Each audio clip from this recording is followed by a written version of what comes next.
A popularisé le concept de média mensonge. Vous pouvez m'expliquer ce que c'est? Un média mensonge, c'est une manière de manipuler l'opinion.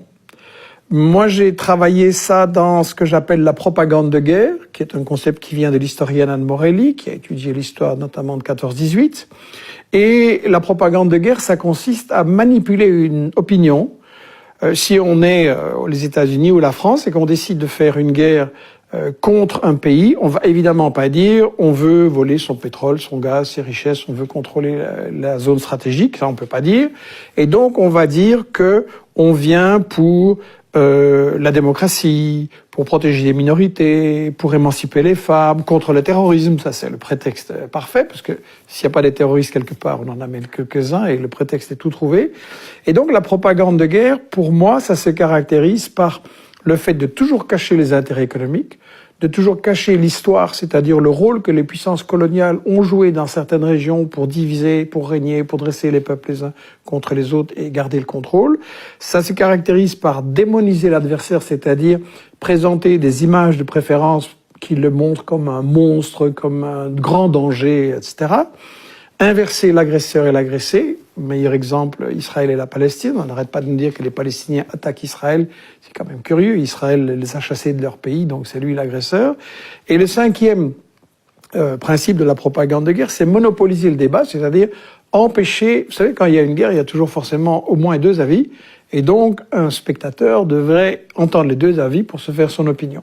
Et nous, à la télé, on a un seul avis. Il n'y a pas de débat contradictoire. Il faut toujours être pour la guerre. C'est patriotique, c'est humanitaire. Et donc voilà, ces 5 principes de la propagande de guerre, c'est ça qui est derrière ce que j'ai appelé le média mensonge. Je ne veux pas dire par là que les journalistes sont tous pourris. Je veux dire que le système des médias auquel nous sommes soumis en France, en Belgique, aux États-Unis, c'est un système qui, comme le disait Herman et Chomsky dans ce livre « Fabriquer un consentement » que nous avons réédité là et qui, à mon avis, le livre qui explique le mieux les problèmes des médias en Occident, il disait, voilà, les médias ne sont pas là pour informer le public, mais pour lui faire accepter les décisions, les choix, les stratégies des gouvernements. D'accord. Est-ce que vous pouvez me donner d'ailleurs un exemple? Est-ce que la Libye... La Libye est tout à fait un exemple.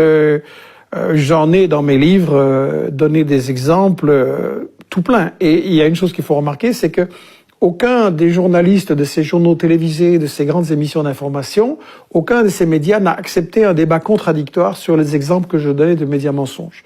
Dans le cas de la Libye, on nous a dit que Kadhafi faisait bombarder, mitrailler la population qui manifestait, qu'il y avait 6 000, 10 000 morts, tous les jours les chiffres gonflaient. Et en réalité, c'était une invention complète.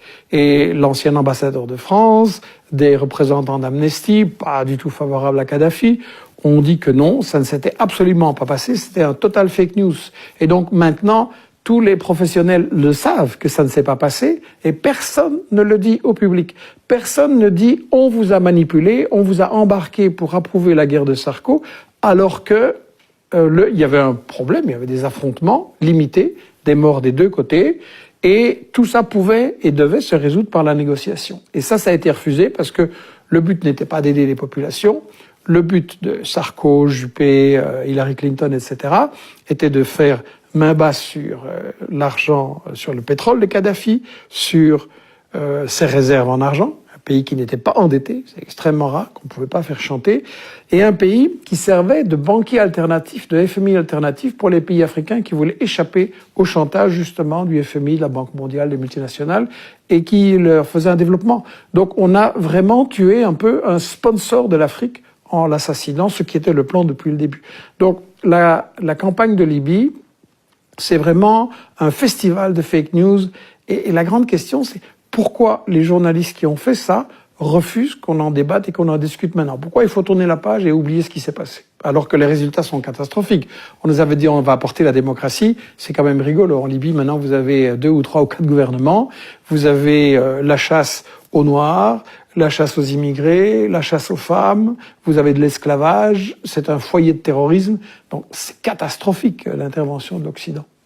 Donc vous estimez que les médias occidentaux en général sont assez suivistes dans la politique étrangère de leur pays? Je ne vais pas dire qu'il n'y a que les médias occidentaux qui font ça. Je pense que c'est quelque chose qui se produit un peu partout. Mais moi, je travaille là où je vis, sur ce que je lis, ce que je vois, ce qui influence les gens qui sont autour de moi. Donc je pense que dans chaque pays, c'est quelque chose qui doit être fait. Mais effectivement, les médias occidentaux sont plus que suivis, ils sont complètement intégrés. On va revenir aussi sur votre parcours.